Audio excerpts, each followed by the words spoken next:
Ya akhi, msalie sana bwana mtume Muhammad sallallahu alayhi wa alihi wasallama. Kithirisha kumswalia bwana mtume wala kwa uchache, kwa kusema Allahumma salli wa sallim alayhi.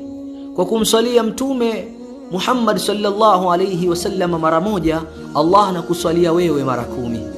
Ukimswalia mtume ni sababu ya wewe kufaulu hapa duniani na kesho akhira amama Allah. Ukimswalia bwana mtume unajitengenezea mazingira ya kuja kutetewa siku ya kiyama amama Allah. Ukimswalia bwana mtume ni sababu ya wewe kufutiwa madhambi yako, ni sababu ya wewe kufunguliwa riziki zako.